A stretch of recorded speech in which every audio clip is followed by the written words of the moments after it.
السلام عليكم ورحمة الله وبركاته. إن الحمد لله نحمده ونستعينه ونستغفره ونعوذ بالله من شرور أنفسنا ومن سيئات أعمالنا. من يهده الله فلا مضل له ومن يضلل فلا هادي له. أشهد أن لا إله إلا الله وحده لا شريك له وأشهد أن محمدا عبده ورسوله وبعد. Ayah ikhwah, mungkin ibu-ibu pernah dengar orang ngomong begini,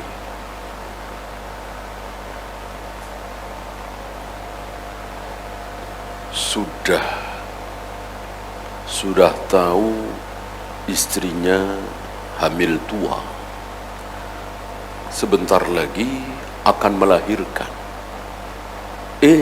malah ditinggal kemana-mana. Ditinggal bukan tugas kantor, bukan tugas negara, bukan silaturahim ke orang tua saudara, tapi ke masjid-masjid jauh-jauh. Sementara istrinya sebentar lagi mau melahirkan. Ya, dasar ini ngomongnya kasar tetangga-tetangganya. Ini saya sering dengar ngomongnya kasar itu tetangganya. Dasar otaknya di mana itu? Yang ngomong itu siapa? Orang-orang awam. Nggak pernah ngaji, kadang sholat, kadang enggak mendalami agama. Sementara yang dibilang nggak waras, otaknya di mana? Siapa? Anak-anak ngaji. Dia ngaji ke sini, ke Bonjeruk, ke Ancol, ke ini, ke ngaji. Seminggu bisa 3 kali ngaji, 4 kali ngaji. Ya, dibilang nggak waras oleh orang-orang awam. Dan yang benar yang mana, Bu? Yang awam apa yang ngaji? Kalau kasus tadi udah tahu istrinya mau melahirkan, sudah hamil 9 bulan, malah ditinggal kemana-mana, ke masjid yang jauh-jauh 3 hari, seminggu. Yang benar yang mana? Yang ngaji itu apa yang awam? Yang awam. Justru yang benar yang awam. Kenapa? Ngajinya ngaji bid'ah, ngajinya ngaji syubhat, ngajinya ngaji firqah, ngaji yang bukan sunnah, yang bukan ahlu sunnah. Semakin ngaji semakin salah, semakin ngaji semakin bodoh. Sebelum dia ngaji, dia bekerja seperti yang lain, pergi pagi pulang sore, dari Senin sampai Jumat. Ya, ada waktu sholat berjamaah di masjid gitu. Datang ke orang tuanya, saudaranya, biasalah sebelum ngaji. Begitu ngaji udah mulai nggak ngantor 3 hari, sakit tidak, safar tidak. Ya, benar apa salah itu kira-kira? Salah. Ini melanggar perjanjian. Ketika kita masuk ke sebuah perusahaan, tentu kita sudah tanda tangan, berjanji bahwa akan masuk dari Senin sampai Jumat, jadi jam 8 sampai jam 5 misalnya.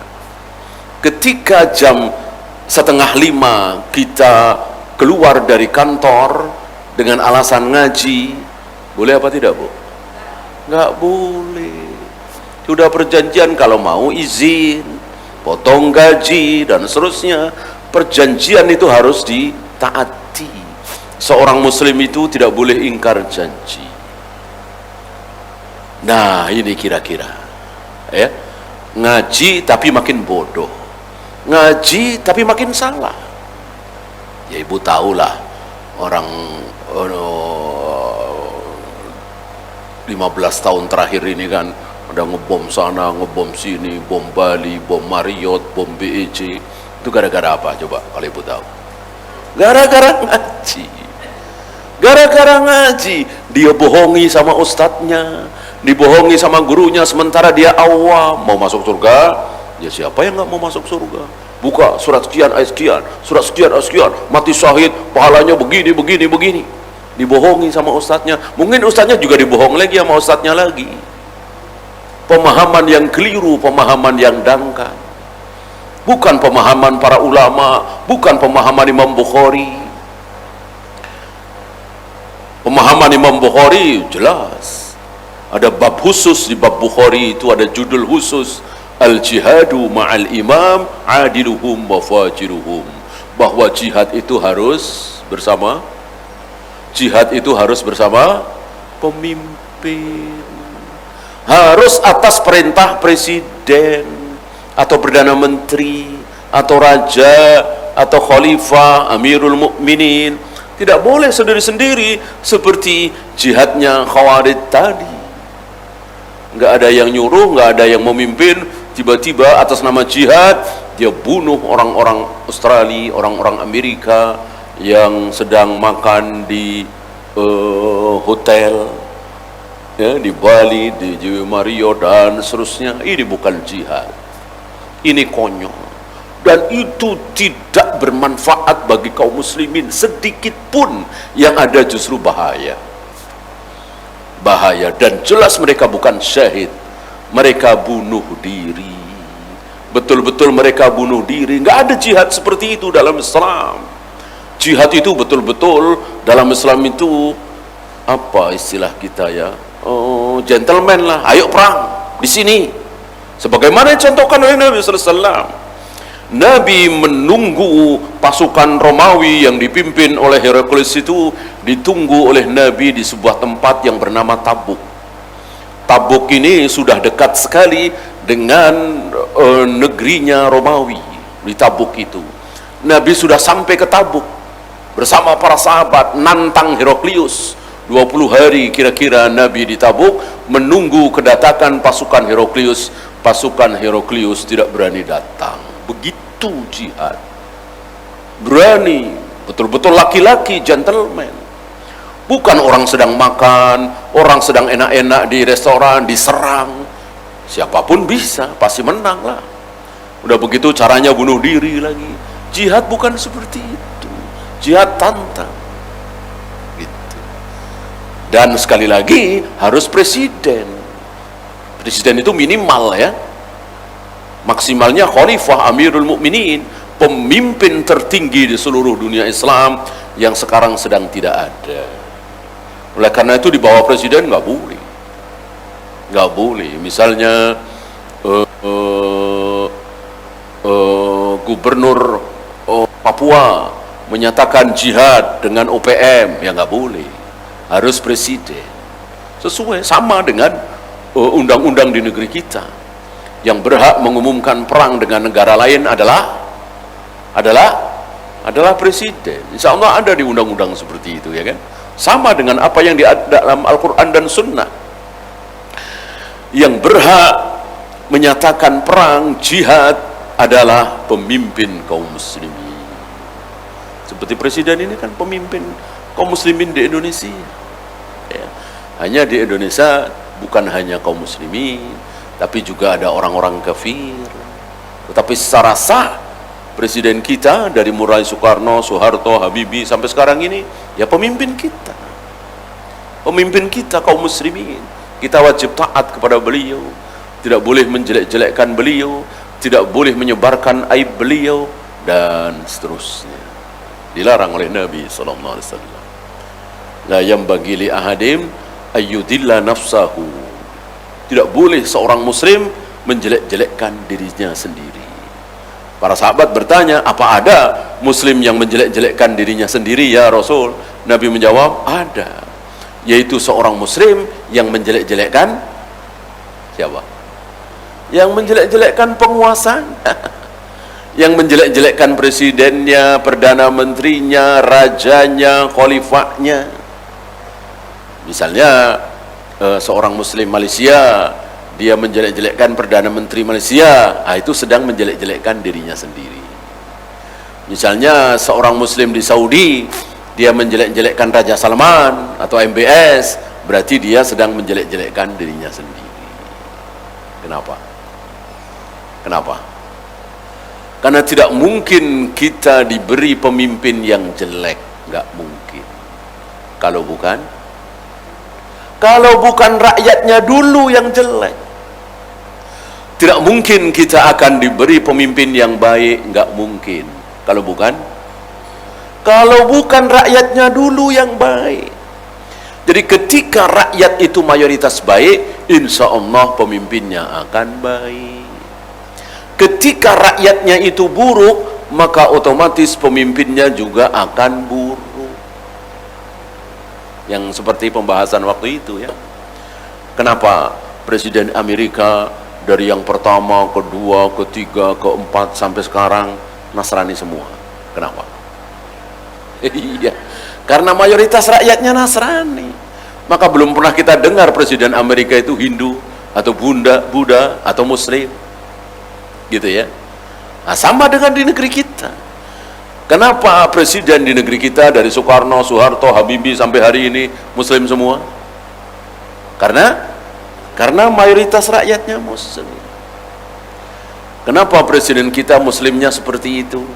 Ya, nggak kayak Islamnya Raja Salman misalnya atau Raja Fahd misalnya. Jawabnya iya, karena rakyatnya Muslimnya seperti ini. Adzan berkumandang masih cuek, main catur, cuek ngelayanin pembeli, cuek rapat jual beli. Ya kita dikasih pemimpin seperti itu juga. Ketika rakyat Indonesia kaum muslimin, sebetulnya kalau ibu lihat mayoritas rakyat kaum muslimin ya, kaum muslimin, kita nggak bahas Buddha, Hindu, Konghucu, artinya itu urusan mereka. Kita membahas saudara kita kaum muslimin. Sebetulnya kaum muslimin Indonesia ini pada jujur-jujur apa pembohong?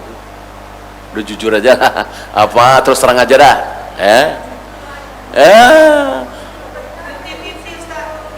iya, coba ibu ke pasar-pasar itu ya, beli sekilo, betul sekilo 10 on apa 9 on? Rata-rata 9 on, 9,5, 8,5. Itu mental rakyat kaum muslimin kita akui. Lalu kita berharap punya presiden jujur, ya nggak bisa. Orang mayoritas rakyatnya pembohong. Kita akan dihukum oleh Allah, diberi pemimpin pembohong, pendusta. Kenapa? Karena mayoritas kita pendusta.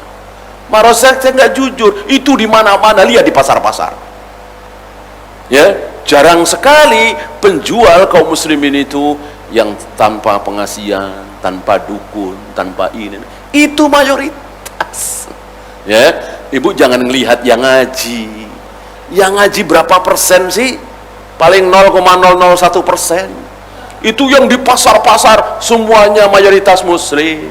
Banyak pakai jilbab, banyak sholat. Tapi yang jualan 1 kilo betul-betul 10 on jarang sekali.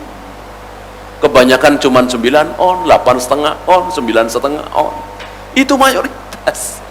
Maka kita diberi pemimpin yang seperti itu pula, cerminan dari rakyat.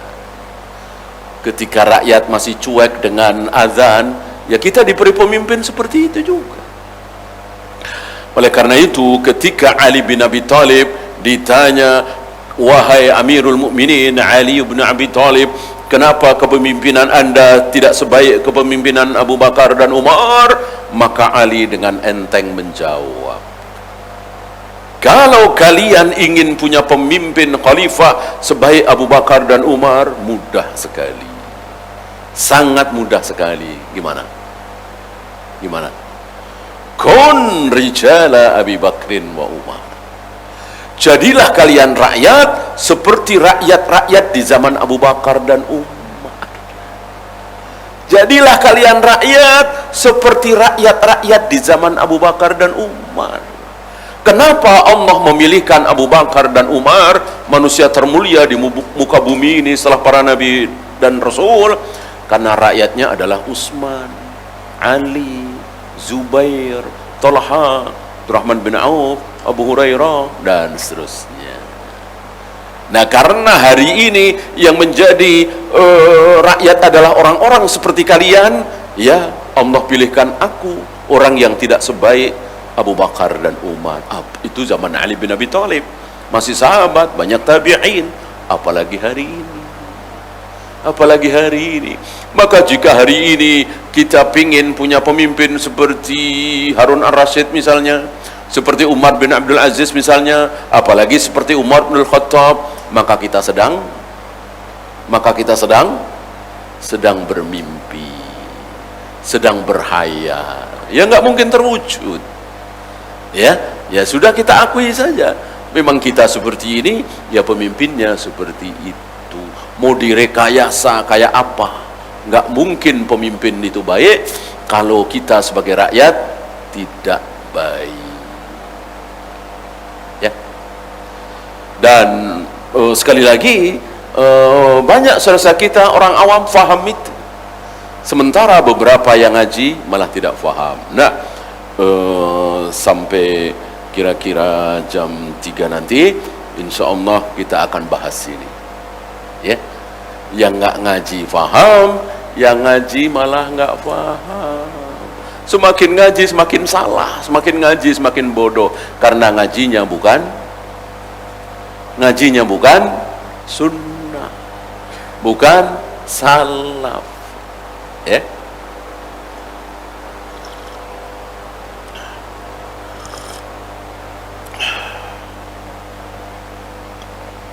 Coba aja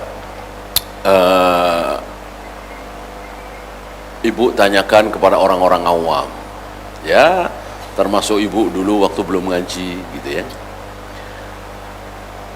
Jalan di kampung orang, di luar kota, terdengar adzan, ya, mampir sholat, ngikutin, dan itu bagus, ya. Hari ini ada sebagian orang yang karena ngaji dia, begitu mampir sholat, dia nggak mau, saya nggak kenal imamnya. Saya nggak kenal imam, manhajnya kayak apa, akidahnya kayak apa, bertauhid apa, mengandung syirik, saya nggak tahu, saya nggak mau sholat di sini, saya nggak mau makmum sama imam yang nggak jelas. Itu gara-gara apa? Gara-gara apa, Bu? Gara-gara ngaji. Tapi ngaji yang tidak salaf seperti itu. Mungkin Ibu pernah dengar, kita sholat, mereka nggak mau sholat. Bahkan beberapa firqah, saya sebut sajalah Islam Jamaah, itu nggak mau ke masjid-masjid kita, itu nggak mau. Mereka punya masjid sendiri. Ya, LDI, insya Allah Ibu tahulah, ya. Karena sudah banyak yang menjadi korban, sudah saatnya dibongkar kesesatan LDI ini. Bukan, lain lagi, bukan siap, lain lagi, sama-sama sesat, iya, kesesatannya berbeda. Mereka tidak mau masuk ke masjid-masjid kita ini, nggak mau, karena bagi mereka kita semua ini apa? Pernah dengar? Kita semua ini kafir. Kita semua ini kafir. Kenapa kafir? Karena nggak baiat sama pemimpin dia. Yang muslim, yang sah Islamnya, itu yang sudah berbaiat ke pemimpin dia. Nur Hasan Ubaidillah yang mati tabrakan di Cirebon itu, ya. Kalau sudah baiat ke dia, baru sah Islamnya. Mereka salah faham dengan asar, walaupun asar ini di perselisihan kesahihannya, bahwa tidak ada Islam kecuali dengan baiat, tidak ada baiat kecuali dengan taat, dan seterusnya. Maka kalau nggak baiat ya nggak Islam, kalau nggak baiat ya kafir, gitu. Mereka salah faham bahwa dulu para sahabat semuanya baiat kepada Nabi SAW. Nabi wafat, semua sahabat baiat kepada Abu Bakar. Abu Bakar wafat, semua baiat kepada Umar. Mereka tidak faham, mereka tidak tahu bahwa yang berbaiat adalah yang di situ. Yang di situ. Adapun kaum muslimin di Mesir, kaum muslimin yang ada di Yaman, kaum muslimin yang ada di Syam, tidak berbaiat. Ya. Artinya baiat itu tidak wajib. Ketika kita mengakui bahwa pemimpin kita, presiden kita, si fulan, itu sudah cukup. Itu sudah cukup. Ya. Yang terancam keislamannya dan mati jahiliyah adalah orang yang saya nggak mau. Saya nggak mau mengakui pemimpin saya nggak punya pemimpin. Ah, itu terancam. Ya, mau pakai cara apapun, mau pakai pemilihan cara pemilu, pilkada, demokrasi, kerajaan, atau bahkan kudeta, ya, itu terserah dia. Kalau dosa ya dia yang dosa. Nah, kita sebagai rakyat, dia sudah menjadi pemimpin, walaupun dengan cara mengkudeta, itu dosanya urusan dia.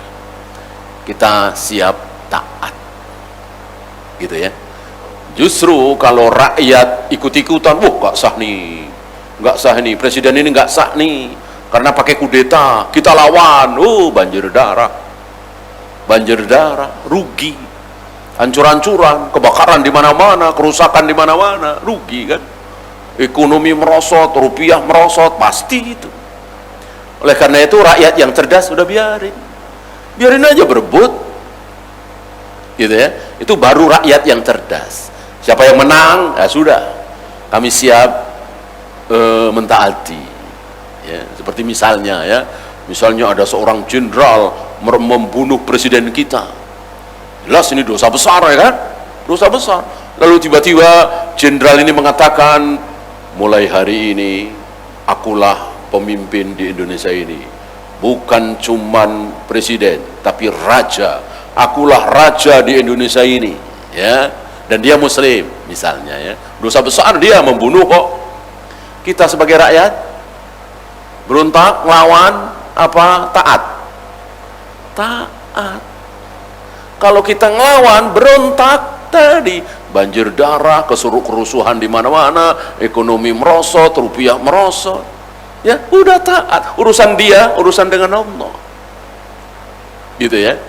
Urusan dia dengan Allah, urusan kita sebagai rakyat sudah. Seperti Ibnu Umar, ketika Muawiyah dengan Ali bin Abi Thalib berselisih dan berperang, Ibnu Umar dan beberapa sahabat diam. Tidak memihak ke sono, tidak memihak kemari. Ketika akhirnya Ali bin Abi Thalib terbunuh, tapi bukan terbunuh oleh pasukan Muawiyah, ya, tapi oleh orang Khawarij. Muawiyah menjadi khalifah, maka Ibnu Umar siap taat. Begitulah rakyat yang cerdas. Rakyat yang cerdas itu nggak usah ikut-ikutan. Di atas pada berebutan kekuasaan, biarin aja berantem sendiri, ya. Kita nonton aja, ayo udah berantem, kalau perlu di ring, ya. Kalau perlu di ring tinju, ayo berantem ya. Presiden sama saingannya, siapa yang menang, kami siap mengakui sebagai presiden. Baru rakyat cerdas. Kalau rakyat ikut-ikutan, enggak, ini yang soalnya, namanya rakyat nggak mungkin satu suara kan, dua suara, akhirnya berantem begini pun, hancur-hancuran. Seperti apa yang terjadi di Myanmar itu kan, hancur-hancuran, ya. Ketika presiden yang sah digulingkan oleh militer, kemudian rakyat nggak terima, rakyat ke jalanan, begini begitu, hancur-hancuran. Berapa ribu nyawa melayang, ekonomi merosot, gedung-gedung dibakar dan seterusnya, rugi besar. Membangunnya bertahun-tahun, hancur dalam sehari dua hari. Maka kalau rakyat Myanmar cerdas, begitu presiden digulingkan oleh militer, ya sudah, silahkan militer atur negeri ini sebaik mungkin. Anda membunuh presiden, itu dosa Anda, ya, tanggung oleh Anda sendiri. Baru itu rakyat yang cerdas. Justru kalau rakyat ikut-ikutan, bodoh memancing kerusuhan, banjir darah. Mending banjir darah, perang melawan orang kafir. Ini sesama muslim, satu negeri, namanya juga perang saudara. Itu yang terjadi di Afgan, terjadi di Libya, terjadi di negeri-negeri Islam. Karena apa? Yaitu tadi. Ya apalagi di negara-negara Afrika, seperti suku Hutu dan Tutsi itu luar biasa, itu mengkhawatirkan sekali. Padahal cuma beda suku. Ya. Nah, Islam sudah diajari oleh Allah dan Rasulnya. Jika kalian menjadi rakyat, kemudian terjadi kudeta dan seterusnya, biarkan. Siapa yang menang, taati. Kalau dia dosa, urusan dia. Yang lebih bodoh lagi, rakyat berantem, belain atasan, ya, berantem, timpuk-timpukan, ada yang tusuk-tusukan, yang atas malah ngopi bareng. Ini bodoh sekali, sudah bodoh sekali ini rakyat. Ya, dulu kan begitu kan, yang kuning dengan yang merah dengan yang hijau timpuk-timpukan, kalau kampanye, serang-serangan. Nggak taunya pada ngopi bareng sana di hotel, senyum, mentertawakan kita sebagai rakyat yang gontok-gontokan. Maka sudah stop, ya, nggak usah lah mihak sono mihak sini. Ya kalau pilihan sih kita masing-masing punya kecenderungan, ya kan. Maka yang terbaik sebagaimana zaman dulu, rahasia, dirahasiakan sajalah, gitu ya. Sibukkan diri kita belajar ilmu, cara wudhu yang benar, cara sholat yang benar, akidah yang benar, manhaj yang benar. Lebih baik sibukkan diri dengan hal-hal seperti itu daripada dukung-mendukung seperti itu. Capek, lelah, gak ada hasilnya, muncul cacian, makian, berita tidak benar, fitnah, hujatan. Itu yang terjadi, ya, menjijikkan sekali. Maka akan lebih baik kalau kita sibukkan diri belajar tata cara wudhu yang benar. Tayamum yang benar itu sekali ngambil apa 2 kali ngambil. Ini sunnah Nabi SAW, jangan sampai kita salah. Tayamum itu mengusap punggung telapak itu sampai sikut apa punggungnya doang. Ini jauh lebih bermanfaat kita bahas daripada dukung sana dukung sini, ya kan? Mencium Hajar Aswad itu cuman menempelkan pipi atau mulut apa dengan bunyi kecupan. Ini sunnah Nabi yang kita tidak boleh salah, gitu ya. Tanggal 8 Dzulhijjah itu langsung ke Arafah apa ke Mina dulu. Ini dibahas jauh lebih penting daripada bahas hijau, kuning, biru, merah, ya kan? Warna dibahas.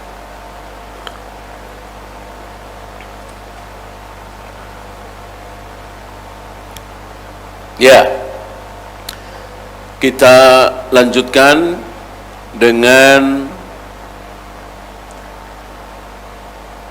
sholat di masjid terdekat. Kemarin kalau tidak salah ada yang bertanya, nih, orang-orang awam dimanapun insya Allah benar, namanya sholat itu di mana? Di masjid terdekat. Dan itu betul, benar sekali, sesuai perintah Allah dan Rasulnya, dipraktekkan oleh para sahabat ridwanullah alaihim jami'an. Orang-orang awam jarang ngaji, tapi hari ini ada orang ngaji, rajin ngaji, begitu sholat malah nyari masjid yang jauh, gitu. Gara-gara ngaji jadi salah, malah lebih yang benar orang awam, ya. Maka kita harus faham bahwa sholat itu cari masjid terdekat. Walaupun di masjid itu kita apa istilahnya, kita kesel ya, jengkel ya, yang berisik lah, yang inilah, udah biarin aja. Banyak bid'ahnya, kita jangan ikuti bid'ahnya. Mereka sholawatan, ya kita nggak usah ikut sholawatan. Mereka zikir keras-keras, ya kita nggak usah. Mereka baca usolli, kita nggak usah ikut usolli. Mereka kunut subuh, ya kita jangan ngangkat tangan. Adapun sholat tetap di masjid itu, masjid terdekat. Jangan cari masjid yang jauh-jauh. Gara-gara ngaji, gara-gara mempelajari agama, malah sholatnya cari masjid yang jauh-jauh. Jadi begitu ngaji malah kalah sama orang awam seperti tadi, bom tadi. Maka orang-orang awam ngatain orang yang anak-anak muda yang rajin ngaji, nggak punya akal, nggak waras, otaknya taruh di mana, dikatain oleh orang awam. Dan betul nggak ada akal, seperti kejadian di gereja di Surabaya tahun berapa itu, masih ingat ya? Ibu-ibu bawa anak dua, bawa anak, di perutnya ada bom. Inna lillahi wa inna ilaihi rajiun. Berjilbab, jilbab syar'i, jilbab gede. Ya, inna lillahi wa inna ilaihi rajiun. Sebodoh itu, sesetres itu, gara-gara apa, Bu? Gara-gara ngaji. Itu si ibu itu ngaji yang nggak bener, bukan ngaji salaf, bukan ngaji sunnah, ngaji khawarid. Akhirnya seperti itu, dikiranya itu jihad, dikiranya itu hebat, dikiranya itu jalan menuju surga, padahal jelas itu menuju neraka. Itu bunuh diri, tidak syak lagi, itu bunuh diri. Tadi sudah kita bahas, jihad harus bersama pemimpin, imam, khalifah, minimal presiden. Kalau presiden mengatakan mari kita jihad, kita rebut kembali Timur Timur, baru jihad. Habisi OPM, baru itu jihad. Harus berdasarkan perintah presiden, khalifah, amirul mukminin. Ya.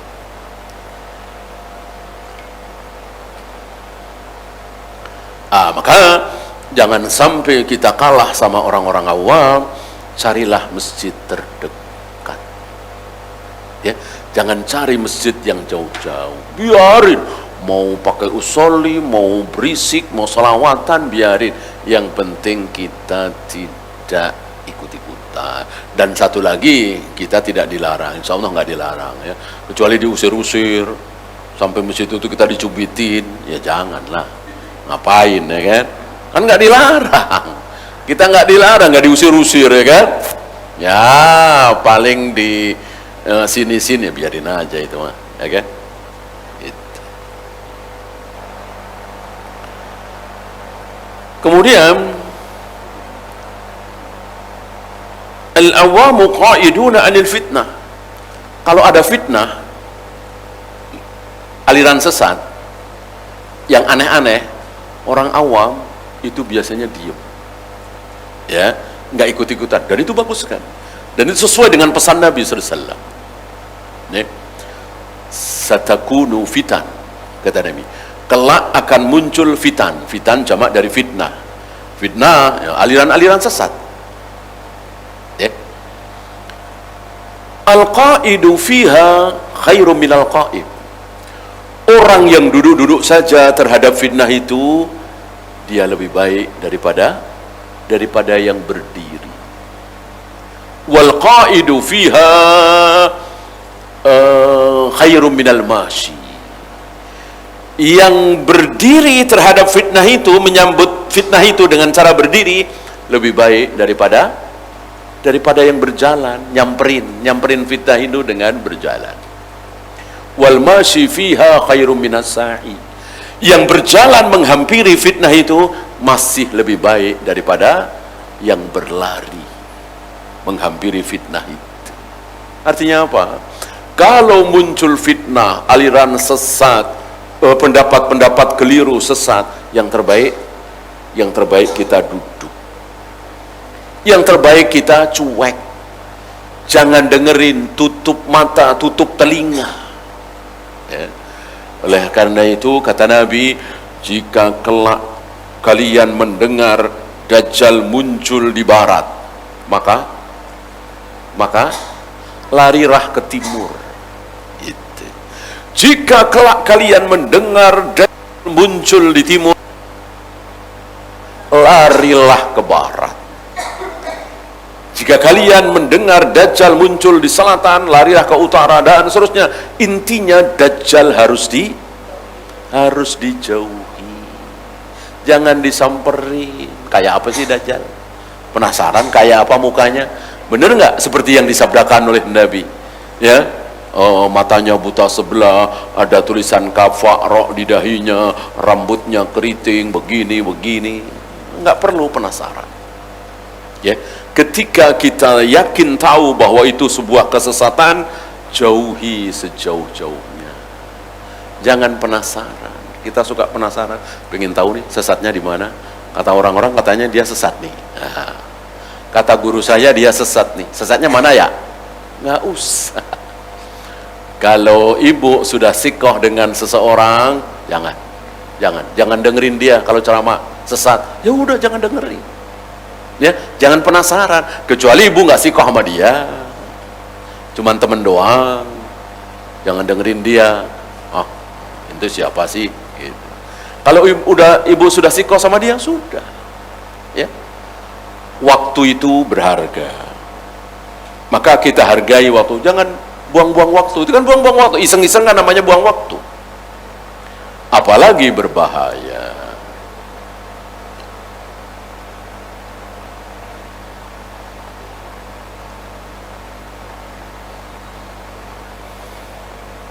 Insya Allah ibu bisa memahami dari keadaan-keadaan yang hari ini terjadi.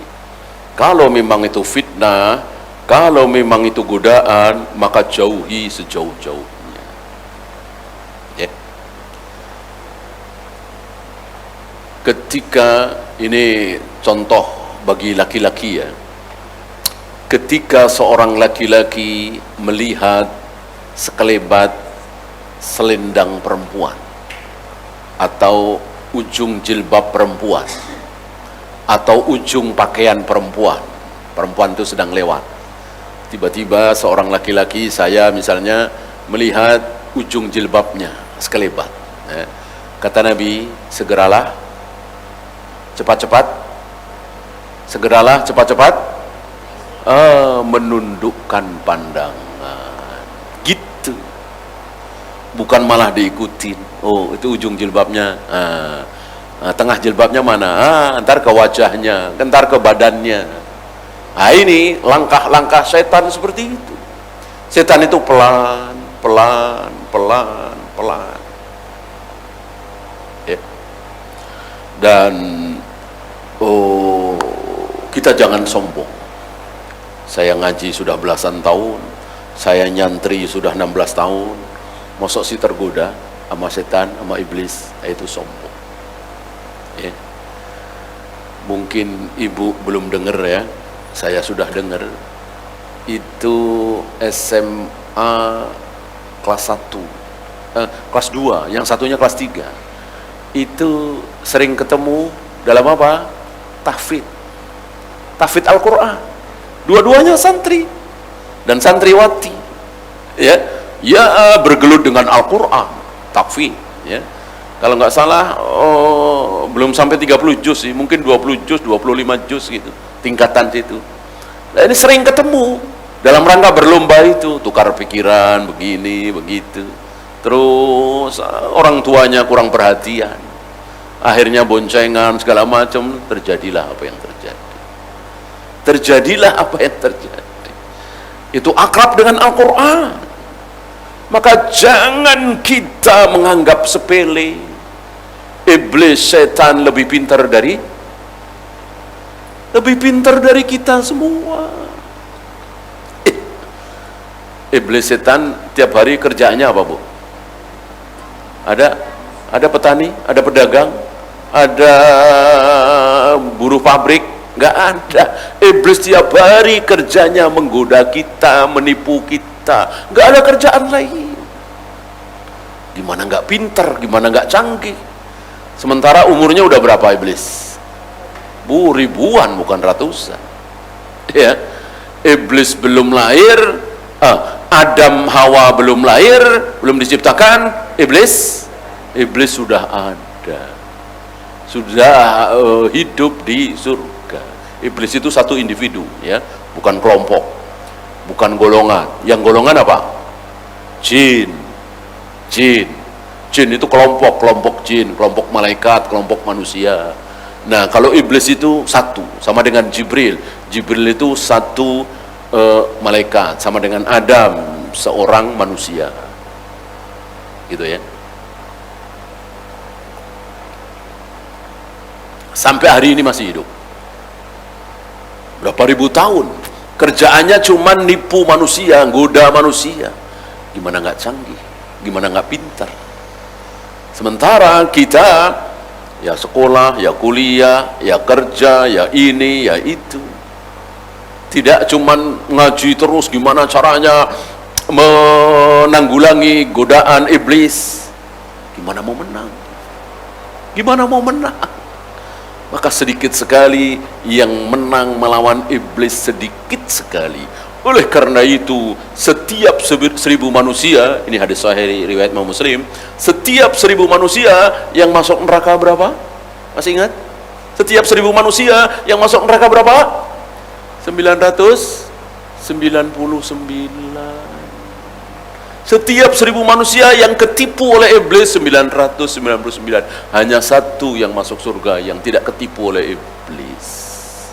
Ya, betapa sedikitnya. Oleh karena itu, sabarlah. Kalau kita ditakdirkan oleh Allah menjadi golongan yang sedikit. Karena yang mengikuti sunnah Nabi, yang menghidupkan sunnahku, kata Nabi, kelak di akhir zaman, banyak apa sedikit? Sedikit sekali, sedikit sekali. Ya, maka jangan berkecil hati, jangan minder, jangan bersedih kalau kita menjadi kelompok yang sedikit. Ya, kita lanjutkan.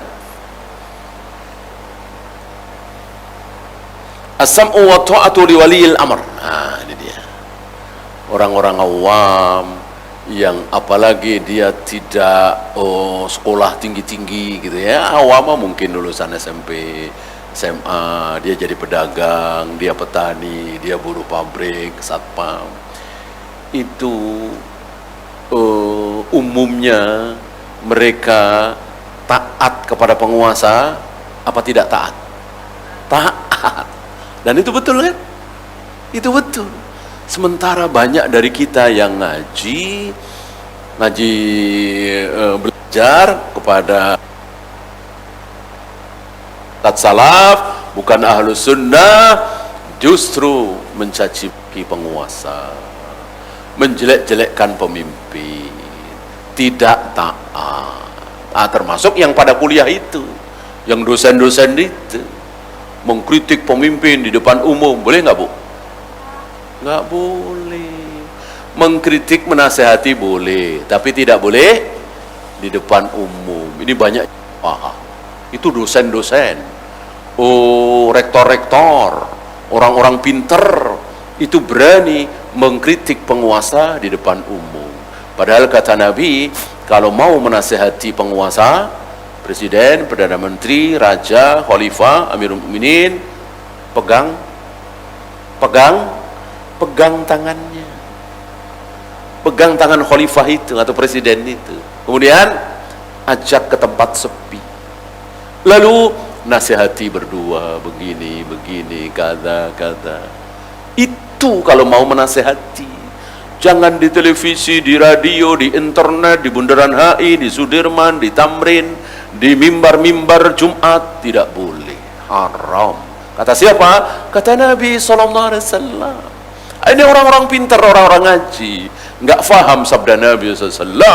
Presidennya dikritik di depan umum, kadang dengan kalimat yang kasar, kadang dengan fitnah, kadang dengan bahasa-bahasa yang nggak enak didengar. Ya, ada pemimpin yang sangat zalim sezalim-zalimnya. Insya Allah sampai hari ini belum ada pemimpin sezalim itu. Buruk, bahkan kafir. Lalu ada dua orang mulia sekali, mulia, bertakwa, zuhud, terhormat, lebih mulia dari Imam Syafi'i, lebih mulia dari Imam Bukhari, lebih mulia dari Abu Hanifah, bahkan lebih mulia dari Abu Bakar dan Umar. Siapa? Musa dan Harun. Musa dan Harun alaihi wassalatu wassalam.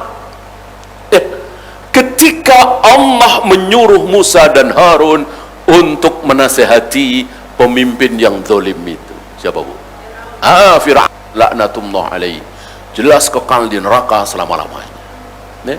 Tapi Allah nyuruh apa kepada Musa dan Harun? Nyuruh apa? Ya wa qula lahu qawlan layyinan. Wahai Musa, wahai Harun, sehati Fir'aun, sampaikan dakwah kepada Fir'aun lembut, yang sopan, yang santun. Itu Musa dan Harun, dua orang nabi, wajib lembut, wajib sopan. Paling buruk di muka bumi ini Fir'aun laknatullah alaihi. Ya, apa ustadz-ustadz kita ini, tokoh-tokoh kita ini lebih baik dari Musa dan Harun? Nggak mungkin. Apakah presiden-presiden, pemimpin-pemimpin muslim hari ini lebih buruk dari Fir'aun? Tidak mungkin. Maka kalau Musa dan Harun wajib lembut, sopan kepada Fir'aun, apalagi ustadz-ustadz kita, tokoh-tokoh kita yang sedang mengkritisi pemimpin, harus lebih lembut, lebih sopan, tidak boleh kasar. Hari ini luar biasa. Atas nama demokrasi, atas nama kebebasan, enggak. Ini bagian dari sunnah Nabi. Dan apa yang disabdakan oleh Nabi ini diamalkan oleh beberapa ustadz-ustadz kita 30 tahun yang lalu, 40 tahun yang lalu, diamalkan. Kepada siapa? 30 tahun yang lalu, 40 tahun yang lalu presiden kita siapa? Soeharto kan? Dijalankan. Ya. Kita sebagai rakyat, waktu itu saya masih SD atau SMP ya, cuman denger aja Kiai Fulan datang ke istana, Kiai Fulan datang, isinya apa nggak ada yang tahu. Isinya apa nggak ada yang tahu. Persis sabda Nabi, ajak ke tempat sepi, nasihati. Ya kan? Nggak lama beliau langsung, presiden langsung, coba yang sudah lahir tahun 80-an, coba diingat-ingat. Tahun 80-an, 85, sebelum 90 atau 90-an ya. Apa kata Pak Harto? Libur panjang anak-anak harus ikut pesantren kilat. Itu langsung dari presiden. Ya, belakangan saya tahu nama tokohnya, kiainya. Beliau memohon ketika ini Pak Harto udah meninggal, tersebar. Biasa namanya presiden, banyak uang negara ya. Pak Kiai ada keperluan untuk pesantren, butuh bangun, ya kan? Beliau menjawab,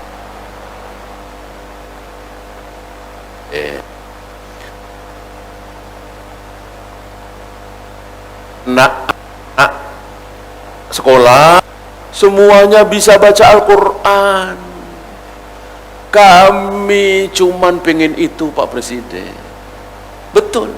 Seminggu atau 2 minggu setelah itu beliau ngasih himbauan dan sepertinya mengharuskan ya, libur panjang anak-anak harus ikut pesantren kilat untuk belajar Al-Quran supaya bisa baca Al-Quran.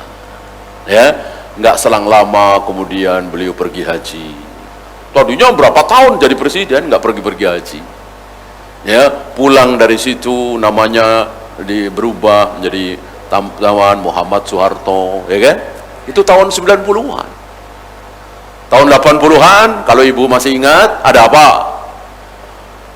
Ada peristiwa Tanjung Priok, ada peristiwa Way Jepara, ada peristiwa di mana kaum muslimin dipojokkan, kaum muslimin dipinggirkan. Tahun 90-an, mungkin masih ingat istilahnya, kabinet kabinet ijo royo-royo. Ijo royo-royo itu tanda apa? Tanda Islam kan? Ada ijmi dan seterusnya. Artinya suasana berubah, presidennya itu juga. Presidennya beliau-beliau, tapi suasana berubah. Yang tadinya seolah anti-Islam menjadi pro ke Islam, ada ijmi dan seterusnya. Ya. Nah begitu, nggak kayak orang Khawarij hari ini. Kalau masih dia presidennya nih, Islam kacau nih, gulingkan. Kalau dia masih presidennya, Islam terpojokkanin, ganti. Ya, ini putus asa. Udah biarin beliau tetap presiden. Kan beliau manusia, bisa berubah. Lagian kan beliau Muslim, bukan Buddha, bukan Hindu, bukan Nasoro. Nah, masuk ke syubhat kita. Berbagai macam berita bohong. Beliau itu kan anteknya beliau ini, wah nggak bisa diharapkan. Satu-satunya jalan ganti, gulingkan. Hancur kalau begitu. Lihat Pak Harto tahun 80-an dengan 90-an beda jauh. Oleh karena itu maka ya seperti yang digulingkan tadi, mereka berharap kan begitu Soeharto lengser tahun 9 berapa tuh, nah 98, bagus nih Islam, bagus nih, bebas nih. Setelah beliau lengser, apa yang terjadi? Lebih baik apa lebih buruk? Lebih hancur. Satu provinsi hilang, ya kan? Berapa triliun itu, berapa darah yang mengalir, berapa nyawa hilang gara-gara demokrasi diamalkan. Apa istilahnya dulu, referendum, ya kan? Kan betul-betul dijalankan itu referendum itu, kalah. Ini loh, gambar porno di mana-mana, aliran sesat di mana-mana, begitu berani. Ini ketika penguasa itu digulingkan secara paksa.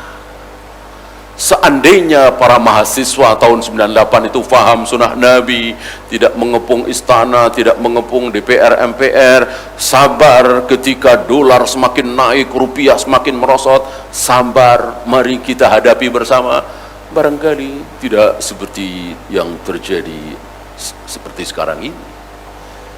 Sebagaimana kesabaran rakyat ketika dipimpin oleh Hajjaj bin Yusuf. Insyaallah ibu pernah dengar ya, siapa Hajjaj bin Yusuf? Pemimpin yang sangat zalim, pemimpin yang sangat kejam. Jangankan orang awam, ulama saja, Sa'id bin Jubair dibunuh. Cucunya Abu Bakar, Abdullah bin Zubair, anak dari Asma, anak dari Zubair bin Awam, bernama Abdullah bin Zubair, disalib, digantung di dekat Ka'bah. Ini luar biasa zalimnya Hajjaj bin Yusuf. Presiden-presiden kita nggak ada apa-apanya zalimnya. Tapi hari itu para pelajarnya, masyarakatnya tidak seperti hari ini. Mereka faham sunnah, mereka tahu sunnah Nabi, mereka sabar, diam. Jangankan demo, bahas di majelis saja nggak ada pertanyaan. Gimana Syekh? Kita menghadapi hajat, nggak ada pertanyaan. Semuanya di majelis sibuk membahas tentang wudu, tentang sholat, tentang manhaj, tentang akidah. Mereka sabar. Atas kesabaran kaum muslimin, Allah matikan Hajjaj bin Yusuf. Memang rakyat harus sabar ketika dipimpin oleh pemimpin yang buruk. Tidak seperti orang-orang Perancis, tidak seperti orang-orang Inggris, orang-orang kafir. Kalau dipimpin oleh pemimpin yang zalim, yang korup, turun ke jalan, demo, gulingkan. Itu cara orang kafir, cara Yahudi dan Nasrani. Adapun cara kaum muslimin, sabar, memohon kepada Allah, wa tas'aluna Allah alladzi lakum. Kata Allah kan begitu lewat lisan Nabi alaihi salatu wassalam, jika kalian sedang dipimpin oleh penguasa yang zalim, maka mohonlah kepada Allah. Itu yang dilakukan oleh para sahabat dan tabi'in. Mereka serampak mohon kepada Allah di tengah malam, di sepertiga malam yang akhir, saat sujud, saat sedang berbuka dan seterusnya. Akhirnya Allah kabulkan doa mereka. Allah matikan Hajjaj bin Yusuf. Allah berikan hadiah pemimpin yang luar biasa. Yang sebagian orang dia adalah Al-Khurafa, Ar-Rasyidin, Al-Mahdiyin yang kelima. Yang ketika beliau memerintah, maka para amil zakat kebingungan nyari mustahik, kebingungan nyari fakir, miskin, gorim, mu'alaf, ibnu sabir, yang butuh bantuan zakat mana, bingung. Sementara harta zakat bertumpuk-tumpuk, baitul mal bertumpuk-tumpuk, ini mau dikasih siapa? Nggak ada orang fakir, nggak ada orang miskin, saking makmurnya ketika dipimpin oleh penguasa setelah Hajjaj bin Yusuf. Dan lebih tinggi, Hajjaj bin Yusuf kan cuma gubernur. Siapa nama beliau? Umar bin Abdul Aziz. Umar bin Abdul Aziz, ya, yang kata Imam Ahmad, untuk yang kedua Imam Syafi'i, untuk yang pertama Umar bin Abdul Aziz. Kan sabda Nabi setiap 100 tahun sekali. Setiap 100 tahun sekali itu ada mujaddid.